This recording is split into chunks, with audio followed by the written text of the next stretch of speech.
way out early, it's not a big deal. We will record it and move it forward. Forward it onto you afterwards. And with a lot of the questions that we've had sent in prior to the event, and questions that we're probably going to get today, what we'll do is questions that we feel can maybe be answered very briefly, sort of out of hours. We'll try put together a bit of a sort of a document afterwards with anything that we can help with, just because obviously we are limited to time. So I guess without further ado, what I'll do is we'll introduce everyone on the panel, and then we'll go through the themes. So I guess to kick things off, Mark, do you want to do a quick introduction? Sorry, Mark Barrett. Oh, yeah, hi. So yeah, I'm Mark Barrett. I used to lead the data science and analytics team at Cap-Hpi, but I've done a range of innovative projects in the past, developed apps that have got to #1 in iTunes. I've won national awards for my approach in healthcare to data science, and now I'm kind of available for new roles, having just been made redundant. But yeah, I bring a lot of experience in the data world, probably about 10 years now. Brilliant, thank you, Mark. And then Andy, onto you. Hey everyone, so my name's Andy Griffiths. I work for GE. I now work for the GE corporate division, which is sort of our HQ. GE is sort of a little bit of a maze of different businesses. I joined the corporate team 2 years ago, and before that I worked for Capital, which for those of you over in Leeds, the GE Money business, and we had a few different parts of that over in Yorkshire. I've actually worked for GE all my career. I left university and started working for GE and never left. My role in GE at the moment is we have a finance data lake where we put all of our financial information across the company from all of our different businesses, and we run a number of different outcomes and solutions from that data lake. And I'm in charge of the engagement for that data lake, so where we need different solutions, bringing from the technology, the people come to my team, and we work through what solutions we can provide and how we're going to actually deliver those outcomes. Brilliant, thank you. And then Stephen, onto you. Hello, my name's Stephen Locke. I'm the Chief Information and Technology Officer for something called the National Institute for Health Research, Clinical Research Network. Up until a couple of months ago, nobody had any idea who we were, but then Covid-19 hit, and we're a bit more well known. Essentially, we're the research arm of the NHS. So we put infrastructure in place that makes sure that the NHS can run clinical trials. And I think we'll talk a bit more about the impact that COVID's had on our work a little bit later on. My background, I started out as working for Hewlett-Packard in France as a usability engineer at a variety of different jobs. And prior to doing what I'm doing right now, was head of business intelligence at the same organisation. Brilliant, thank you. Yeah, Duncan, onto yourself. Hi, I'm Duncan Quinton. I currently head up BI within William Hill. So I have teams across Leeds, London, Gibraltar and Manila. I joined, like I say, around about 8 years ago when there was disparate sources, disparate people across all those locations. And now we have one complete platform with over 40 analysts carrying out both reporting, decision science models and deep dive analytics to help the business. Brilliant, thank you, Duncan. And last but by no means least, Mark, over to you. Thank you, Zach. So I work for Contino, who are a cloud DevOps and data consultancy numbering about 400 people. My role is the data practice director, so I head up everything we do in the data space, which is everything from data strategy through governance and platforms with lakes and the warehouses into business intelligence, of course, data viz and data science. We and myself do a lot of work in the public sector and the financial services sector. Back to you, Zach. Thank you. So yeah, I think as you can see, we've got quite a varied group of people from different industries, so hopefully bringing some, various challenges to the table. So the themes that we're going to be discussing, we're going to be firstly starting with COVID-19 and sort of the effects on BI teams and businesses. We're going to be looking at analytical strategy, tools, technology and products, and then last but not least, sort of leading BI teams. So I guess firstly, we'll start with COVID-19, and Stephen, sort of over to you. How has COVID-19 affected the NIHR and the BI team so far? Radically. Is that enough of an answer? I'm only teasing you, Zach. It's all right. I've got more to say. So everybody's been affected by COVID-19 in one way or another, haven't they? Our organisation rapidly became a really important part of the UK government's response to COVID-19. So the government has several arms in its strategy. Testing is one, tracing is another, but one of the really major ones is research, because without new treatments or a vaccine, we're unlikely to get out of the situation that we find ourselves in at the moment. So our organisation, the day that the UK went into lockdown, completely transformed itself overnight, and we ceased to do most of what we normally do. So normally we would be managing a portfolio of all different types of research into diabetes, cancer, and so on. For the most part, we let that run on, but we stopped anything new coming onto our portfolio of research, and we focused entirely on COVID-19. Now, what that meant was our organisation, fortunately, is technically a network, which meant we could have a really agile, distributed response. What we did was we set up, on behalf of the UK government, an entirely new process for applying for and conducting research in this country, and that was done within 4 days.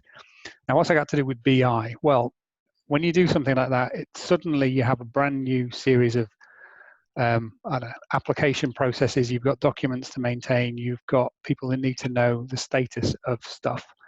So the team that I managed got involved in that.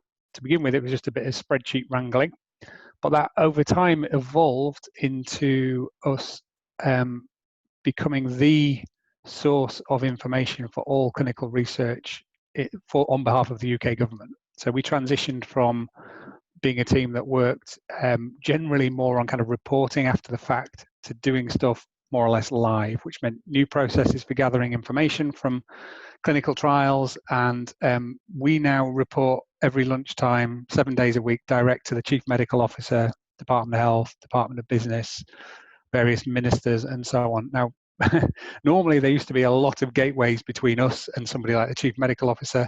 So it's been quite entertaining for me to find out one Saturday that I was signing off an email direct to him, telling him the status of clinical research in the UK into COVID-19. Now, that entire system has been incredibly successful.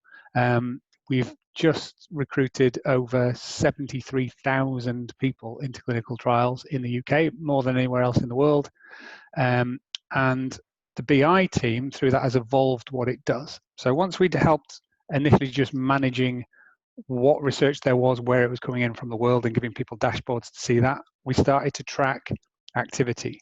So counting those now 70,000 people became really, really important, and where they were recruited.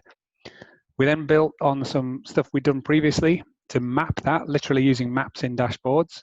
And that's meant that people in planning the national response are able to log into our dashboards and see exactly where certain studies are conducted or not conducted. And that's helped them to pick up the phone and say, oi, you lot in, I won't name the hospital, why are you not doing as well as the people down the road? The fact we're able to do that in a really visual way and do it really quickly, we built brand new dashboards in 24 hours, was really, really powerful. And that's why we were asked to manage the data on behalf of the UK government, which we normally wouldn't do. In the last week or so, that's gone on to the next level. One of the interesting things for us with COVID-19 is it's broken down all sorts of barriers between data. So we now get a daily feed of data from NHS England, which shows exactly who is in hospital and where, and whether they're on ventilation, whether they're on oxygen.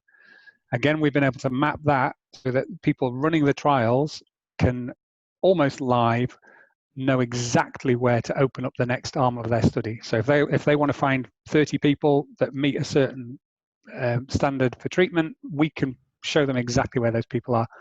So we're not just reporting on data, we are directing what's happening in the national response. And we're hopeful that in the next couple of days, we're going to take that to the next level again. We're going to be getting daily feeds of data on infection rates in the country, which will mean that we can help to target vaccine research. So for example, if there's a flare-up in Roundhay, we'll be able to say, open all these sleeper vaccine studies and rapidly vaccinate the population. That way we can see whether or not the vaccines work. So you could be fair to say that COVID-19 has had a bit of an impact on on our organisation and the BI team. But I'll stop there.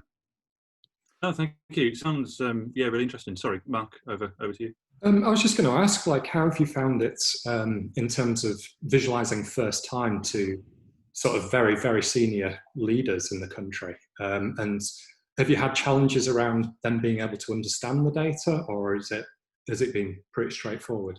To be honest, the data is fairly straightforward anyway. We're just talking about numbers. They want to know, is our response working? And so in the early days, it was just, please tell us we've got a patient somewhere.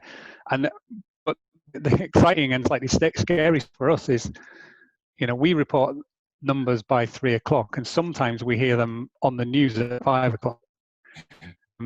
So that's now that the press has gone off a little bit because the numbers have got so big. The government doesn't need good news stories like that anymore. They're more interested in the science now. But it was pretty scary clicking send on that first email. Fortunately, I've actually met the chief medical officer before, so he's a nice man, and so that took the edge up a bit. But okay, brilliant. So I guess that's one industry that seems to have done really well. I mean, I was going to come to you, Duncan, and sort of say, in an industry that was hit slightly differently, what was sort of your experience, especially leading the online side of William Hill? Okay, can I just get one question in, please? It was a really interesting topic. That have you found, obviously, presenting your numbers, obviously, to the powers that be? Have you found any messages whereby perhaps some of your numbers on COVID have perhaps been misinterpreted, or different messages, etc.? The fact, as I guess a member of the public, we're getting figures, data coming from the Guardian, the Telegraph with 20 articles, 10 articles, and it's quite difficult to get the message of exactly what is happening. How have you found that on sort of an insider as to how people are getting that information and taking it? That is a really big question. It's not politically loaded, by the way. Sorry, I'm not. No, that's okay. It was just out of curiosity. I've got to be honest, there's an interesting point there about the politics, because something that might reassure people is, if anybody, I'm not going to tell you my politics, but if anybody had known me before, they would have known exactly what I thought about about certain political parties. But something that's been really nice to be a part of is that the whole of the formal civil service and the rest of the infrastructure that sits beneath government just went, right, what can we do? Politics had nothing to do with it, absolutely nothing. And that has been incredibly kind of quite moving to be a part of, actually, because, we're a small cog in a massive system, but barriers have broken down everywhere. People are being kind and helpful to each other. They're being very understanding of, everybody's situation. So that side, it's been great. We're fortunate that the data that we share tends to be to a pretty data savvy audience anyway. Our biggest risk is that they come back and they spot a little glitch, which they regularly do. Like senior civil servants come back and go, I thought that was 0.3, and you're like, shit, it really was. So it's nice to know that they actually read what we do. They didn't used to. Okay, thank you very much. No, that was an interesting one. Thanks. So I guess to myself, in gambling, it's had a huge impact. Obviously, the key thing has been the fact that sport has stopped. So I guess for me, it's had three sort of key pillars of change. One is the fact that sport stopped, obviously, and what we're finding is that some of our customers are now gambling on Belarus football, Japanese table tennis, J-League football, and also switching some of the spend from sports into gaming. Obviously, our roulette wheels, etc., continue to run 24/7. Where that's had an impact on my team is the fact that some of those sports, or some of those margins, or some of those customer behaviours we have just never seen before. We are trying to work out if customers have stopped on the Premier League, have they started betting on the Belarus League, or have they just stopped in entirety? Likewise, our financial models that update once a month for our projected cash flows throughout the year, we are now having to do on a weekly basis. And the reason for that is one sport may stop, another one may start. And so we're having to review the sporting calendar now every week and reforecast our financial models. So it's made an absolute ton of work. The second point is the fact that in addition to trying to grow business on what sport is left or what gaming is left, is compliance. Obviously, one of our strategies is making sure nobody is harmed. We have a number of algorithms, reports and pieces of analysis that track people who we think might be developing an issue with gambling. And so what we have also done is put a number of additional layers in there. We've set up talks with our customer service teams, with our compliance teams. We're conscious that people are locked in the houses, perhaps not feeling too great, perhaps they've got financial difficulties. And what we don't want at the end of this in 3 months or whatever it may be for people to be coming out with, severe debts. So in addition to the normal layer of security and compliance, we've also, we've had 8 people working on a number of new models and algorithms. And again, what we're also doing is sharing those. We are picking up with the other operators, Ladbrokes, Skybets, etc., and saying these are the types of things we are doing. It's been very collaborative because we want as an industry to make sure that, like I say, people aren't stuck in and gambling too much. So it's been a really good balance across the industry between what is left, the J League, for example, and what can we do to make sure we're protecting the great British public as well. So that's been interesting. The final point is, as a result of covering on that compliance I don't know if you're aware, we last year bought Mr. Green, another gambling company. And so for us, a big change for us as a BI team is previously we had a team under BI for Mr. Green, and we also had the William Hill brand. We're trying to obviously bring the two together under our data platform.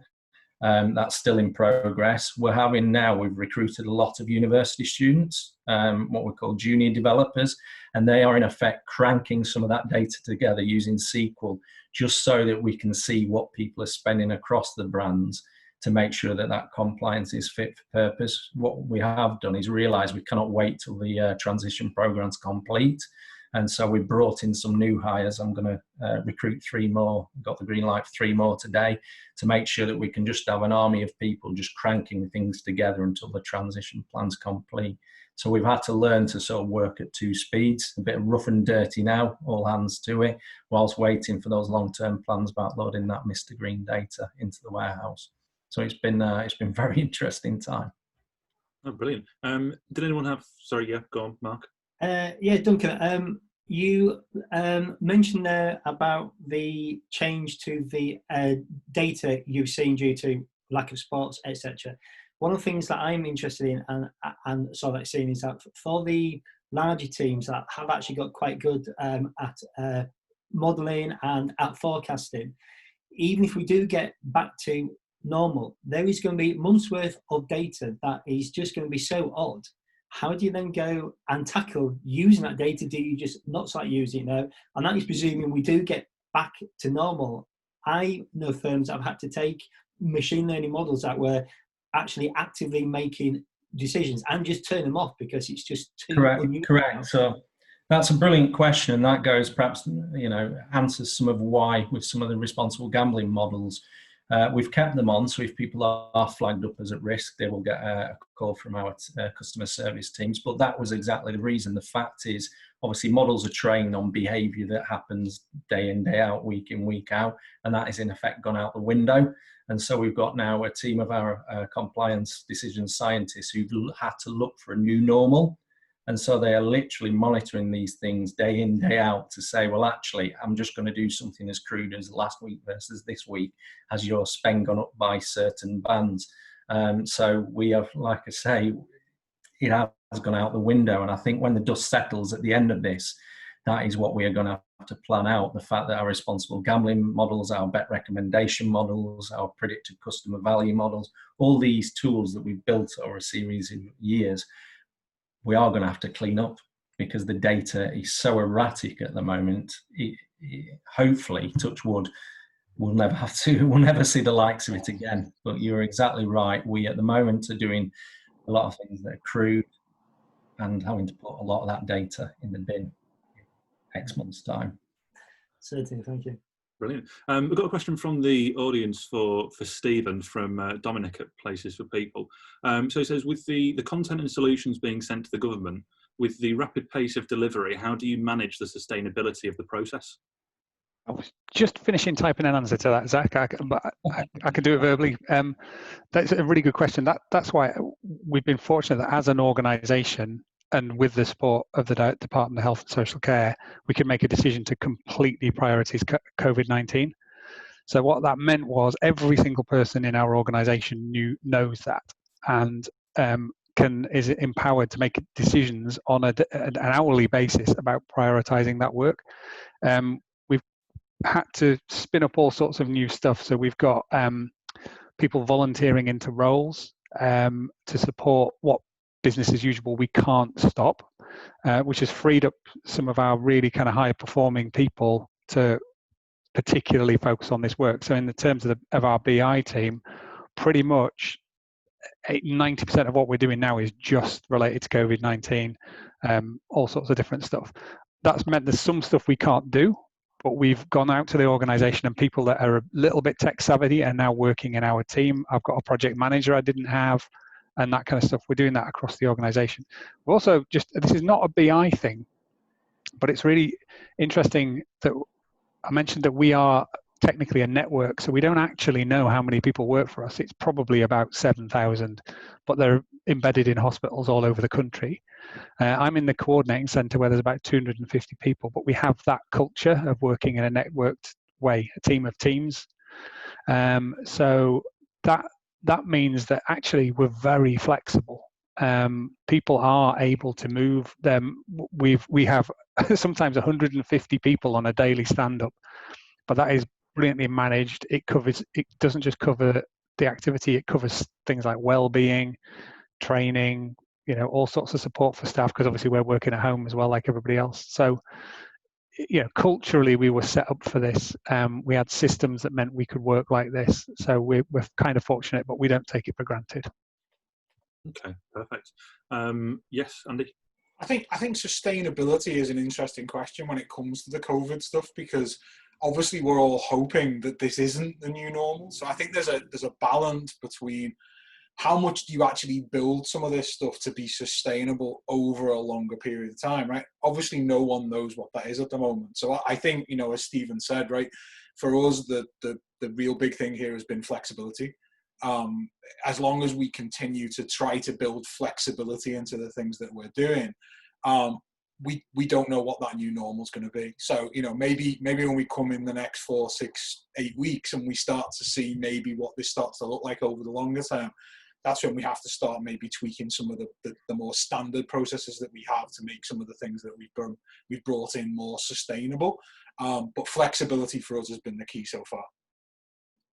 Perfect. I mean, how has it affected, within your department and your team, Andy? I think for us, GE has a big aviation business, and obviously we are massively, the aviation business has massively been hit at the moment. So we've surfaced a lot of requests from our aviation colleagues, and we're working with them to give them new things, and increase of frequency is another big thing that we're seeing. Whereas you may have done something once a week or once a month, now we're being asked maybe to do that daily.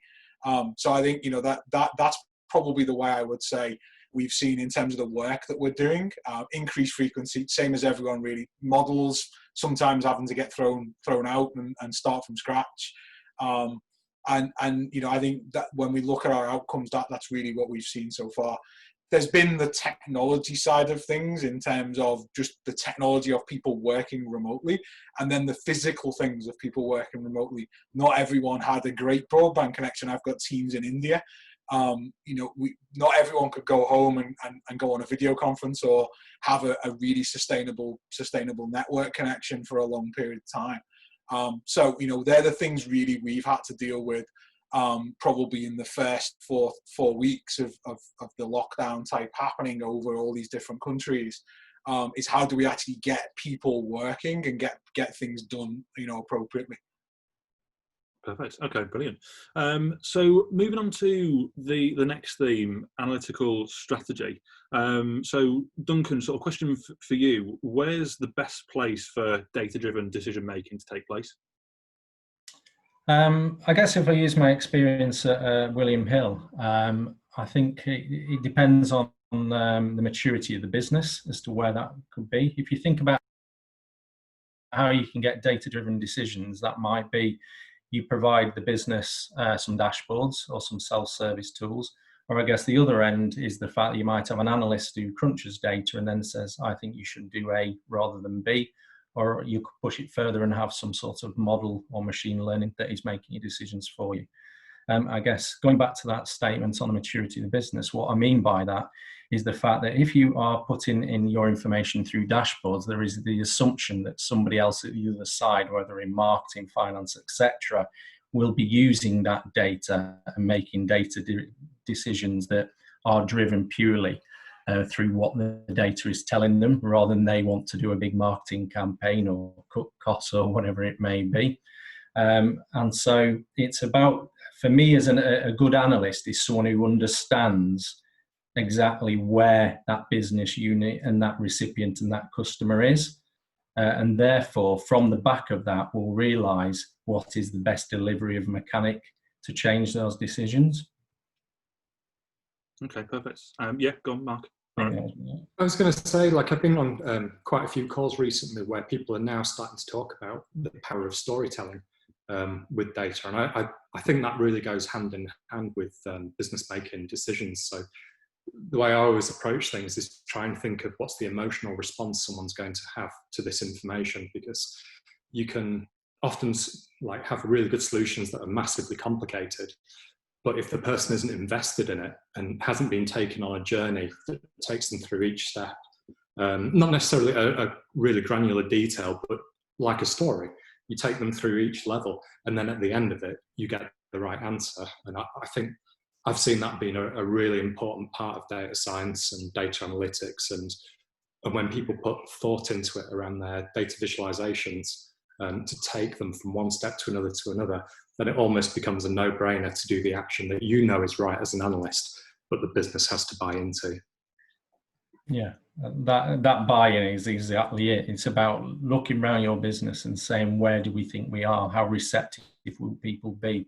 If I give someone some bad news, how will they respond to it, or good news, etc.? It's about saying, this customer, what are they going to get out of the end product that I'm getting them? And again, going at the start with William Hill, I found when I joined the retail side, perhaps a culture that wasn't used to figures. It went on hunches, gut feel, etc. And so if I'd have just come on with some really sophisticated analytics, it would have just gone down like a red balloon. It was about me sitting down with the absolute basics on sales figures, number of customers, split by regions, and just starting to build up that level of understanding around even percentages. I remember someone commenting, well, how have you worked that out? It really was at the lowest level to start that journey. And then obviously, as we started to see areas that weren't doing particularly well, it's, well, why do we think that could be? Is it the product? Is it the marketing? And then starting to ask questions about what each of those departments wanted to answer. And then obviously what we could start to do is ramp up that sophistication. I think if I'd have gone in there and started talking about I'm going to do some A/B testing or clustering of segments or whatever, it just would have turned off and I would have gone nowhere. I had to literally go to, right to the basics and take people on that journey. And even now, years later, when we have, we've got a team of people using Python, building models, etc., we still have to sort of interpret, new people to marketing or finance and work out where do you think they will be. You find some straight in there talking about Google Analytics, etc., and they want, the high level. Others, we have to hold the hand and get that buy-in and take them through. That's it. And I wouldn't expect people in, different departments to know the data perhaps as we would in our department. So I sort of recognise that everyone's got very specialist skills. Like we often talk about T-shaped people that have got wide knowledge, but then one really deep knowledge. And I think if you can find people like that that can understand parts of the business across the top, but then be really detailed, that's great. But yeah, I'm not an expert in marketing, and I wouldn't expect to, but I think that's where the good collaborations happen. Like when you're engaging with different departments where you perhaps don't have any knowledge, like in sales, like that's not one of my skill sets, but engaging, collaborating, coming up with solutions together and bringing them along at every step of the way, I think is really key to success and getting that buy-in. I think it's also key as analysts. What I've spelt out to a number of my team, it was very much your success will be judged on how well you know the business, not just the data and the SQL. You know, I think traditionally from data people, it was that's the guy who's great in Excel or SQL, and you know they really knew 101 functions. And yet, what we've done through our recruitment process is people who are more interested in understanding the topic, the marketing, the compliance, the sportsbook, the gaming, etc. And once they start to understand that and what's important to their colleagues, then it's a case of how can the data enrich that marketing campaign, you know, the games we're going to buy to launch on our website, etc. And so, you know, what I did with William Hill was almost change the mindset of the few people who were there. And that's proved very, very successful. Yeah, I think the key word there is enhance. So people can be doing a really good job, you know, getting the best sales that they've ever seen. But if you start adding in data science as a part of it, automate out some of the stuff that they hate doing. Like if it's Excel spreadsheets, let's do it in Python, let's automate it so it runs overnight and you just get the answers in the morning. It's those kind of things that really enhance what they can do. So we did a project where we were looking at identifying where there were hot leads in a market. So instead of people picking up the phone for half an hour after researching half an hour and then picking up the phone and someone saying, yeah, we're not interested, or, oh no, you're talking to us about the wrong sort of thing. We're just giving you the hot leads. So you can be a fantastic salesman on the end of the phone. We'll just tell you who to call. And it's those kind of things where we can really sort of blend data science in with day-to-day stuff, and like you say, enhance services. And I think when you've got people in the teams that really appreciate that and don't come at it from a position of fear, like you're going to automate their job, you know, take away. What I say is, like, we're going to take away the stuff that you really hate doing so you can do the stuff that you really enjoy doing. And that has definitely been the case where people have engaged with us and got on board with what we're trying to do for them. But yeah, it's that sort of empathy, that storytelling, and then the enhancements will come. And yeah, it's great when it does happen. A question for you lot. Does that come down to, when you're sort of talking about the business side as well as the data, does it come down to how you build the team, you know, sort of that purple team analogy where you've got people who are very data savvy, people who understand the business, maybe the marketing side, but then trying to have people sort of who understand both? Is that sort of where we try and get to, or? Yeah, the way I try and do it is, so yeah, you'll have people that will be like the most amazing data scientists you've ever met. Sometimes they won't want to go to every meeting at all. Sometimes they'll just want to do their job, get their head down, crack on with it. And I think there's definitely that's an expected behaviour really as part of the data science team. And you'll get other people that are a bit more client facing that are up for it. But really at the start of the project, I found that you're almost like a fisherman. You're sort of throwing your line in, trying to see what bites. And then if you've got a good data science project or a piece of analysis that you can do out of it, and you've got someone that's really up for it, then you reel them in, bring the data science team in with you once you've found almost your own hot leads, and then kind of build it up around there. And Stephen, was that you wanting to make a point? Yeah. I think it's fascinating, and I struggle with this all the time because, exactly as you say, Mark, there is a type, isn't there, when you're looking at analysts and data scientists, that kind of stuff. I did a funny exercise with my team once where we had to stand at different sides of the room depending on phrases that we agreed with, and I ended up standing at one end of the room and everybody else stood at the other end of the room under the phrase "be perfect." And that's a problem that we have over and over again, is that nothing's ever good enough, so nothing ever ships. Now, in the current crisis, actually, we've done a brilliant job in breaking all that down. And they joke now, they use my phrase, it's good enough, or let's test the water, let's do that. But I struggle with it. And I find that as the leader of that team, that I have to take on that role most of the time. I'm the one that opens those doors. I'm the one that walks into, we don't have marketing teams as such, but we have similar functions. I go there, I understand, I translate, and then we can do something. I've been managing the same team now for about 3.5 years, and they are absolutely brilliant. Love them to bits. Great team. But I haven't really succeeded in getting any of them, apart from maybe one, to rock up at a meeting and speak a different language. Yeah, but I think nor should we necessarily expect everyone to want to do that. Like you sort of touched on, we get, you get, like in any industry really, you get some people that are really introverted and you get a few that are extroverted, and that's just how the industry is. And I think it's realizing different people have different skills, and really, like when you're talking about those phrases, what do people engage with, like the bell bin tests and all that kind of thing. They're fascinating when you get the results, and you kind of have a bit of a light bulb moment when you see them. Right, you're like that. Right, okay. Then we won't put you in these situations where you have to stand up and talk about your work for half an hour. Or, it's about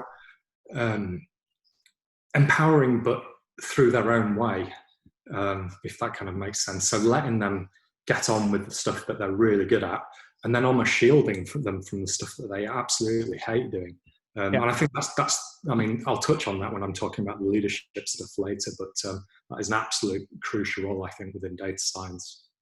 Hi, Zach, it's Charlotte Bailey here. I kind of disagree with some of the points, and that's only because I think the way we are using data scientists within organisations is fundamentally changing, and for the better. The fact that we understand our data better because of the data scientists, there's now that extension of that journey that's bridging the gap between the data scientists and the domain experts. Yeah. And the better the collaboration between the two, the more meaningful the output. And somebody talked about storytelling, and it's a word I always use, and it is about taking people on that journey. And I think it's the job of the data scientist to cut the jargon and to really help people understand the whys and the links and the commonalities between the data, partner with the domain expert who can really have that light bulb moment and then almost monetize or derive insight as a result. So I think the market is changing for the role of the data scientist because they've proven their value, but it's extending that now to really, so what does that mean and how do we apply it? And I just think things are changing, and I think things are changing for the better. Yeah, to pick up on that, I think you're absolutely right. Data science now is more than just the data science for a lot of people. But then part of me is more of, well, they're really good data scientists. Do we need them to do the extra bit? So we touched on translation services, which is something that I definitely do. So I speak with clients or within the business, understand their requirements, and then almost translate it into data science talk so that they can understand exactly what we're trying to do. Start dropping in those ideas. If we could do this, we could do this, we could do the other. But then I almost provide that translation service back into the business. So I'm not asking them to go to meetings where it's an hour-long meeting and they've wasted an hour of their day because all they've done is said exactly what they've told me in the stand-up. So it's a tricky one. I'm very much of the mindset that data scientists are really good data scientists, so let's let them do that. Let's give them that creative freedom and perhaps not talk to everybody about exactly what they're doing, but almost have that guy at the front that's there that represents everyone, like the stakeholders. So I'm finding my role is more of that sort of central point in the middle between the business and the data science, and then back up again. I think tooling plays a big part in it as well, in terms of, if you're creating models in Python, not everybody can understand that, but if you get a visualization tool that's accessible to a lot of people, it makes a material difference. Yeah. And I think, Mark, that my team is similar to you, right? That we're the translation team. But I think it's also important maybe to coach people. So if you get a data scientist or a data engineer that wants to understand the functional aspects of what they're doing and the output that they're having, we will also help spread that knowledge. And to your point, right, if you've got someone that's not interested in going and doing that, then yeah, that's fine. If you get someone that shows a little bit of aptitude for also doing that, we'll try and help them get there. But you're right. I think it's about the balance of understanding people's skills and putting the right thing in the right place. At one point on that, I have brought a couple of accessories to labour the point. I've been reading a couple of really good books. This one's just come out by Mark Shaler, which is about do presentations. Really good book that I've just finished. And also there's a Nancy Durate book called Resonate.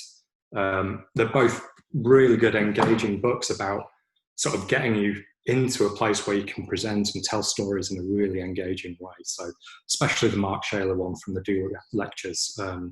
It's great. I'm not sponsored by them, but no, it's just a really good book. Andy, thanks, Zach. Andy, I think you mentioned the importance of coaching the data scientists as well, and probably as I've got older, I've got better at the coaching, but lost a little bit of patience with that type of people that we do work with, that do spend all of the time doing some amazing work with data and in tech.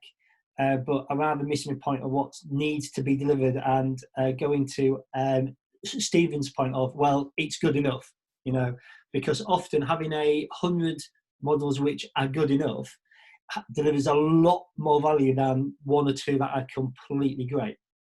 And one of the things I point out is that, a key part of the data science skill set is being able to frame the question that is asked so that data can answer it.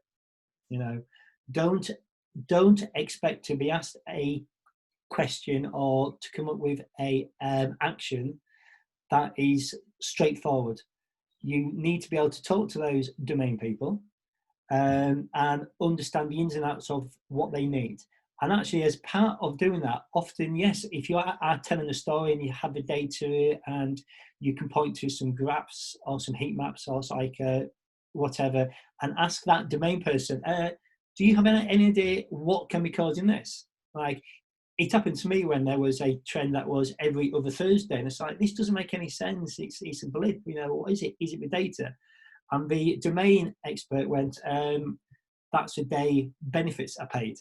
I said, oh, obvious, if you work in certain industries, obviously. So I do think that the two areas need to come together closer. And I think, like Charlotte, I do see that working.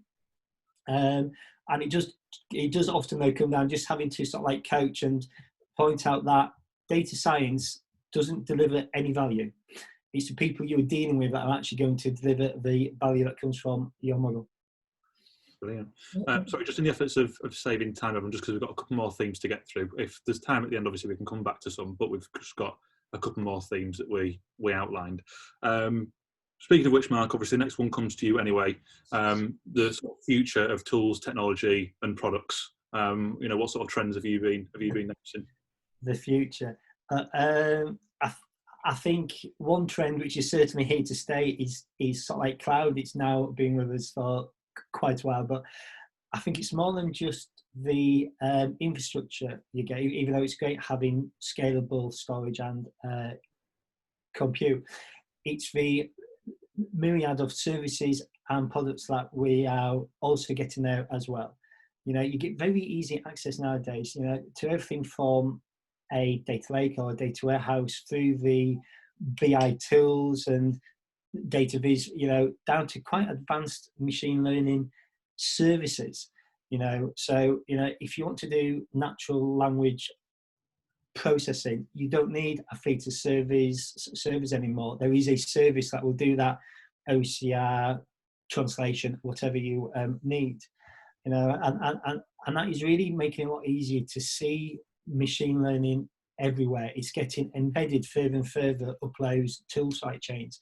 We still need data scientists, but we're seeing people who don't have that background being able to use machine learning toolkits from within BI tools, you know, from within SQL queries as well, you know, and those services, you know, we're seeing more automation on the traditional data science jobs as well. You know, the whole machine learning ops is quite a buzzword, but it's now getting to be quite widespread, and there's a lot of help to go from the data and the model to something that is usable in production.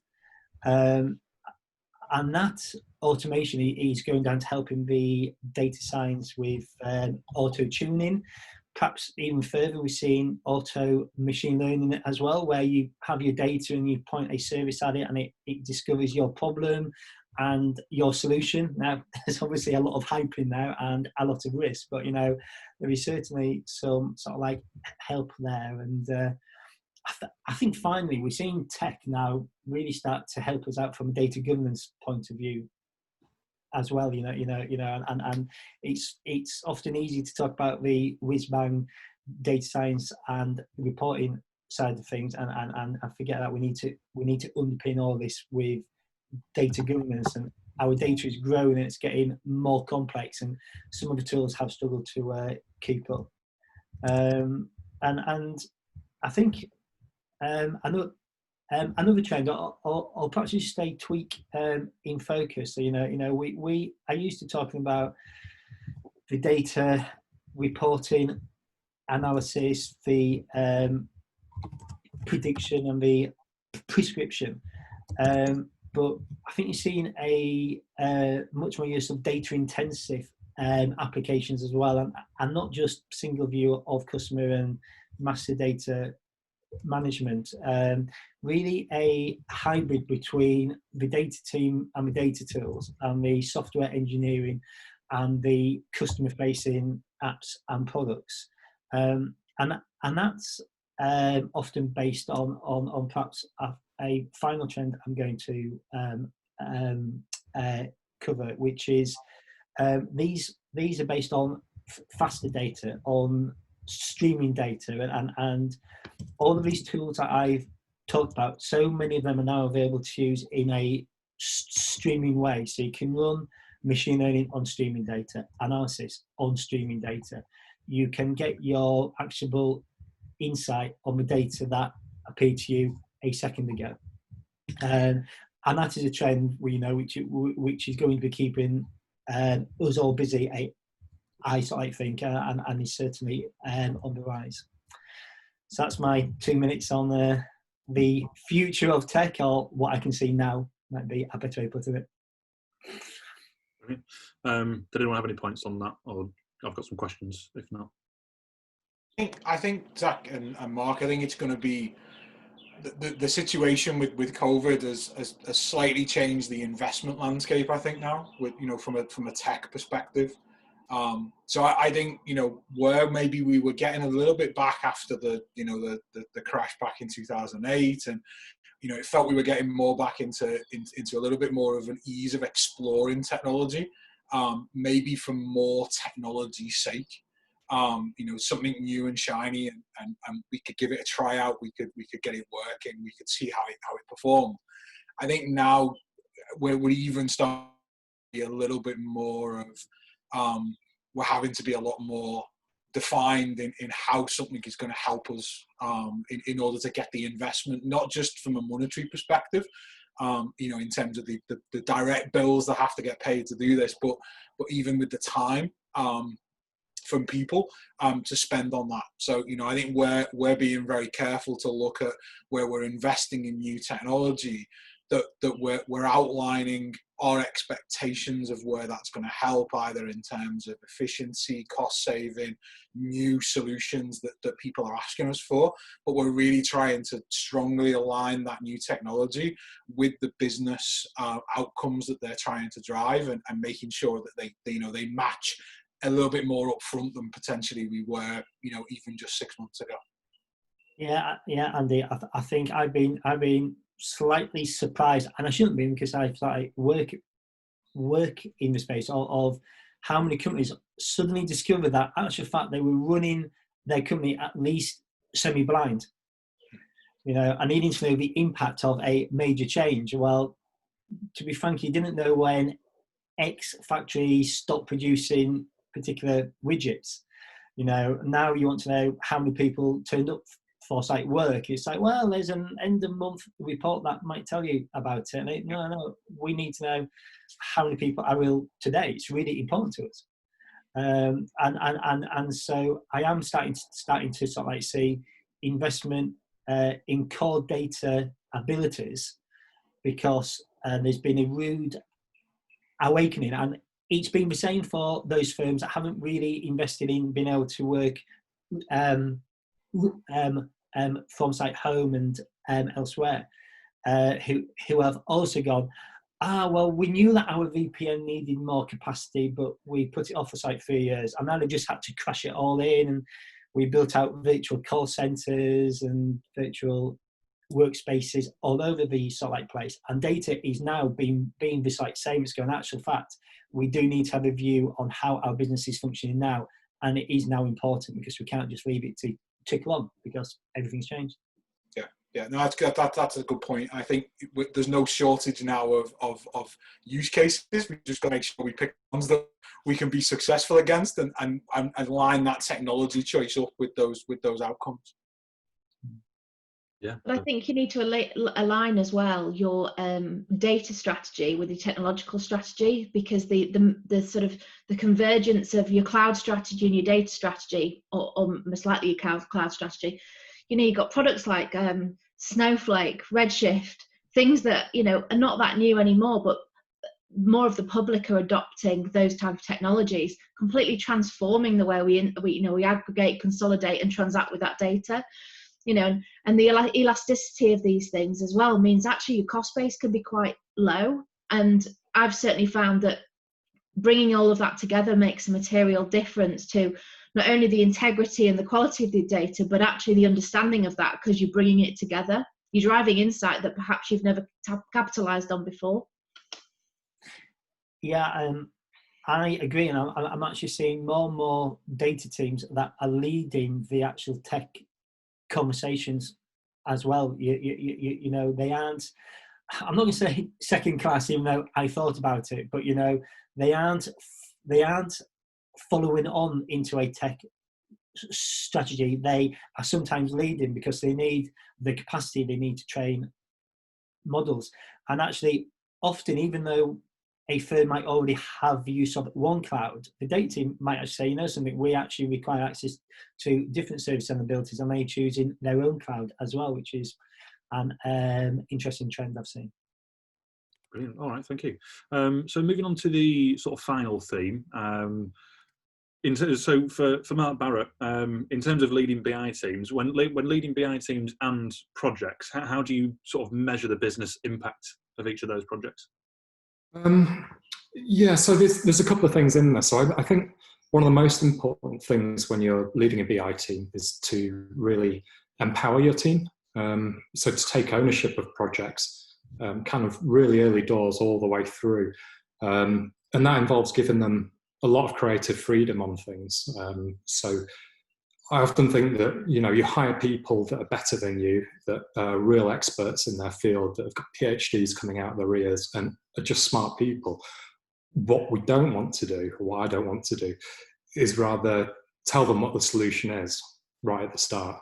It's like having a sprinter in your team and asking them to jog, because my limits are my limits, but they're often a lot better. So I think running through it, like we touched on before, about having some really good insights at the start, and then growing from there, bringing the people in for the collaboration pieces with the actual subject matter experts. Like you were saying, like with the people that are, claiming on the benefits day, it's stuff like that, those little golden like nuggets of information that you wouldn't necessarily know. So that collaboration is really important, but yeah, then let them get on with it. And I think as part of that as well, letting them get on with it often means, it's like being a snowplow. So it's about getting things out of their way. Like once they're cracking on with the project and they know exactly what they're doing, let's not put them in meetings at 10:30 every morning, or, random ones that pop up that they don't necessarily need to be at. I think when that kind of thing happens, like in any development environment, you're often breaking people off from being in a flow. And I think that flow state is so important in data science, because once you get in that state of mind where you're just absolutely focused on delivering something by the end of the day, or achieving a milestone that you're hoping to hit, that's so important. And what can happen is if you've got a random meeting that comes up and you're asking data scientists to come along with you, is you're interrupting it. And it's not just a matter of you're interrupting them for half an hour. You're kind of interrupting them because they've started and maybe they know they've got a meeting at 10:30, so they're not going to tackle the big project. And if you have broken them off, maybe it takes an hour to pick up the thread where they were again. And we see this all the time in development where people are in there. So I think part of being the snowplow is getting rid of the nonsense for people, letting them be creative and letting them really flex their skill set to show you what they can do. And I think as well as being involved at the start, it's knowing when to bring them in at the right time. So if I can say something and translate something from one person to another, they don't need to be there. I can do that because I know what I'm doing. So I don't need someone there to hold my hand often. So yeah, that is a really important part of it. I think as well in data science, there's often a tendency to get carried away. So we speak about agile, and it has its merits and things, but I think what we've not got to do is try and paint the Sistine Chapel every time. Like we can create these amazingly complex solutions that are absolutely perfect, but if they don't get put into production, maybe we've wasted 6 months of time, when actually instead of the Sistine Chapel, all we really needed was an outline of it, and that would have been just fine.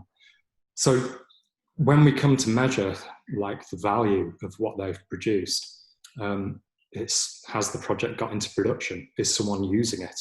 And I think putting a project into production is the hardest part of data science. It's very few projects that make it in the end, regardless of how good they are, because people haven't got the management buy-in, they haven't got the staff buy-in, which I think is often more important. If you're helping someone to automate their job, you want to bring them along with you on that journey. So it's obviously pounds and pence as well, but that comes sort of later. But it's almost like saying, well, okay, this project that we're doing, we're going to save you 10 hours a week or whatever. Well, okay, well, what does that mean over a year? And it's when you start recording the before and after that you can really start to measure the value and the impact that a data science team can have.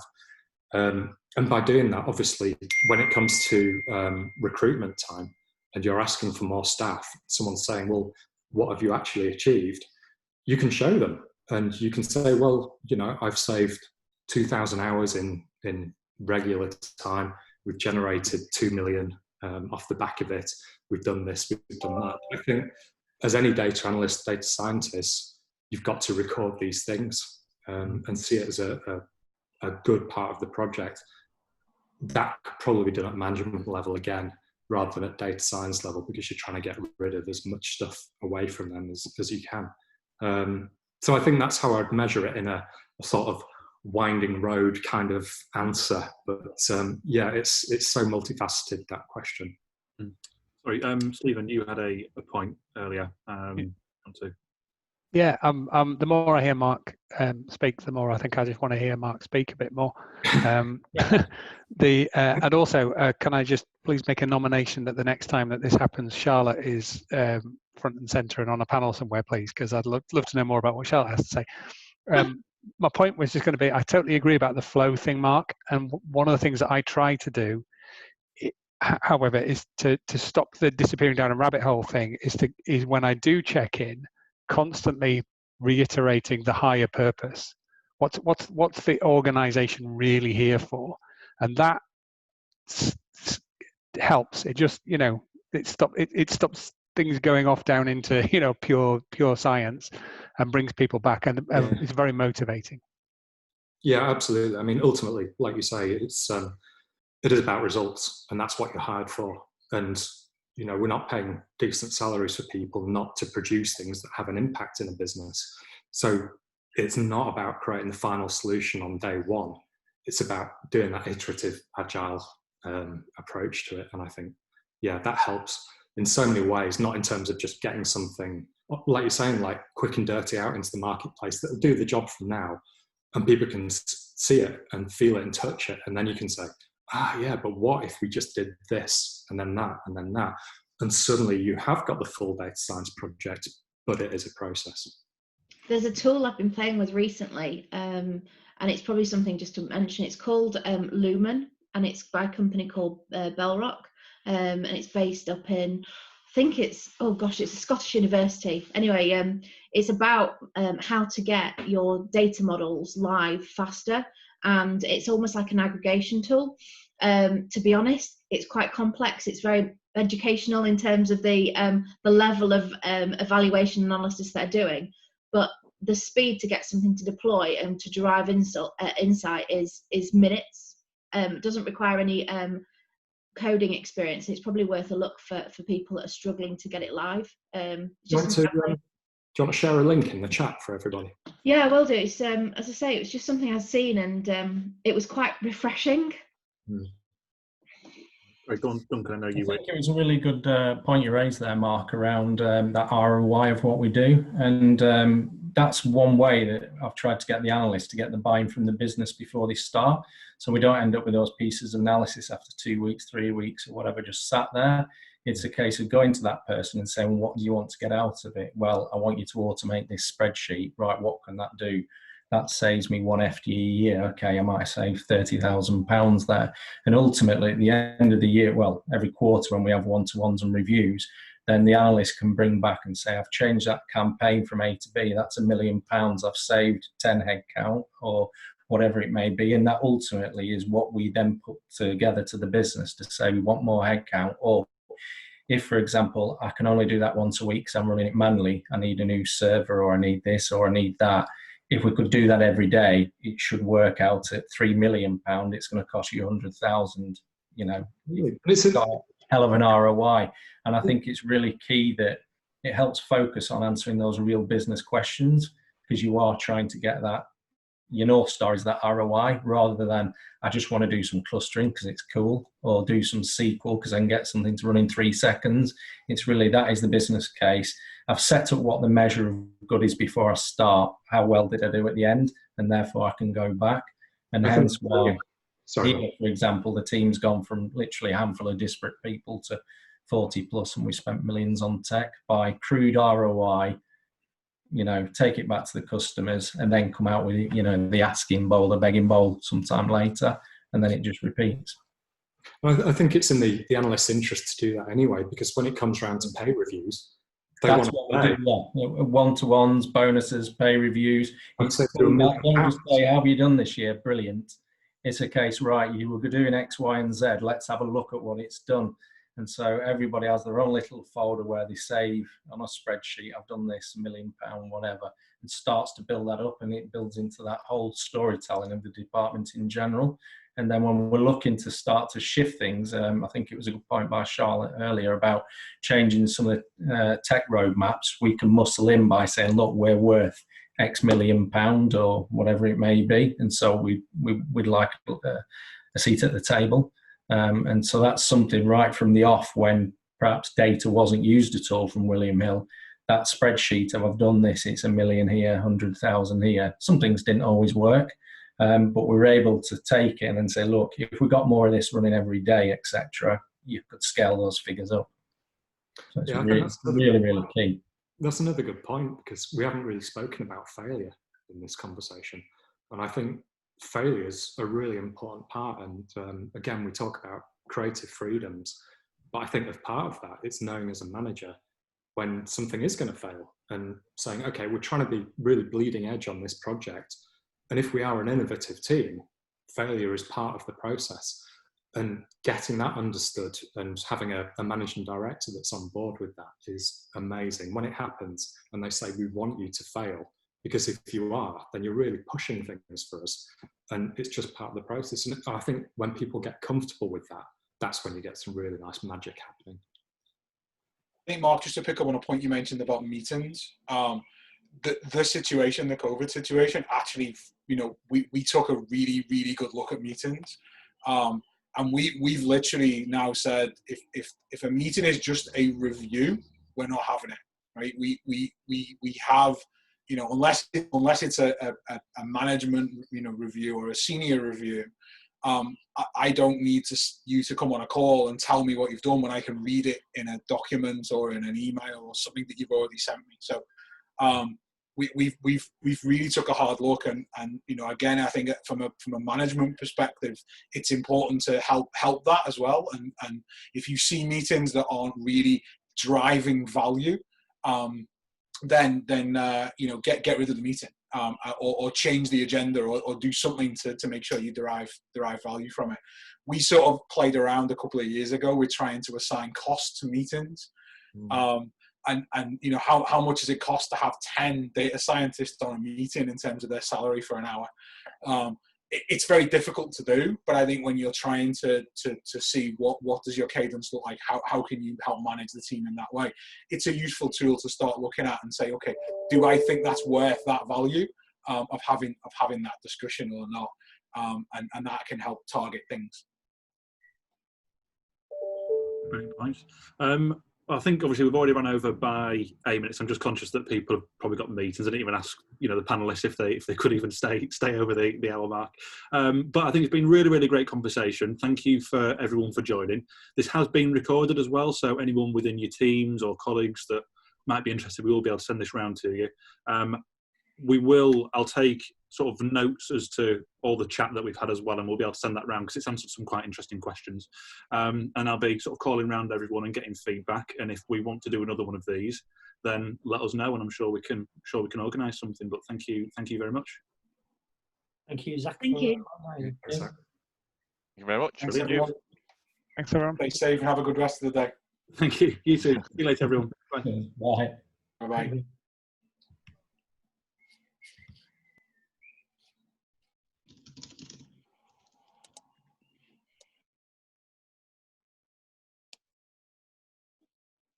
And then there were 3. And then there were 3. Then 2. Cheers, Zach.